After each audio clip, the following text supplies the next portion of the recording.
कि इंसान की जो थिंकिंग्स होती है वो 2 टाइप्स होती है। पहली होती है कन्वर्जिंग और दूसरी होती है डाइवर्जिंग। मैं यहाँ पर आपको बताना चाहता हूँ कि जो कन्वर्जिंग होती है वो होती कैसे है। कन्वर्जिंग होती है जैसे आपने जैसे आप स्टूडेंट हो, आप 10th क्लास के, ऑब्जर्व करो कि आप 10th क्लास के स्टूडेंट हो और आपको जो बुक्स दी गई आप सिर्फ उन्हीं पर फोकस कर रहे हो, आप किसी और एक्टिविटीज पर फोकस नहीं कर रहे, आप सिर्फ उन्हीं चीज पर फोकस कर रहे हो। तो ये कौन सी थिंकिंग हुई? ये हुई कन्वर्जिंग।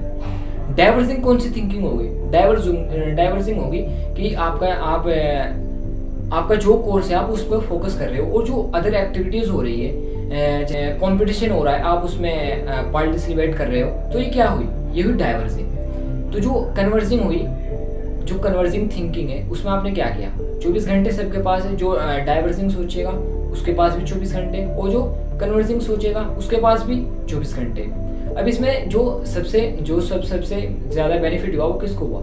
सबसे ज़्यादा बेनिफिट हुआ डाइवर्जिंग को, क्योंकि जो कन्वर्जिंग है वो सिर्फ किस पर फोकस कर रहा है? सिर्फ अपनी बुक्स पर फोकस कर रहा है। लेकिन जो डाइवर्जिंग है वो बुक्स पर भी फोकस कर रहा है और वो अदर एक्टिविटीज़ पर फोकस कर रहा है। तो जो आगे जो फ्यूचर में जो ज़्यादा सक्सेसफुल बनने के जो चांसेस है वो ज़्यादा किसके हैं? डाइवर्जिंग के। कन्वर्जिंग भी बन सकता है, लेकिन जो डाइवर्जिंग होगा उसकी एक अलग ही पहचान होगी, वो एक अलग ही नज़रिया उसका देखने का होगा। क्योंकि मैं आपको यहाँ पर बताना चाहता हूँ कि हम जो बनते हैं, हम एग्जाम्पल किसी भी ले सकते हैं, हम कुछ बनते हैं लाइफ में, कुछ करते हैं, तो वहाँ पर हमें क्या होता है? वहाँ पर भी तो हमें किसी को बताना होता है। वहाँ क्या पढ़ाई काम आती है? नहीं, पढ़ाई वहाँ पर काम आती है। हमारी एजुकेशन वहाँ पर नहीं काम आती।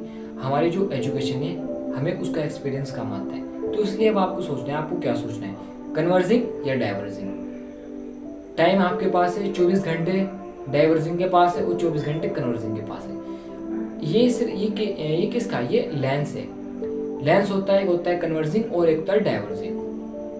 जो डाइवर्जिंग होता है अपने पंखों को ऐसे खोलता है, लेकिन जो कन्वर्जिंग होता है वो क्या करता है? अपने पंखों को बंद रखता है।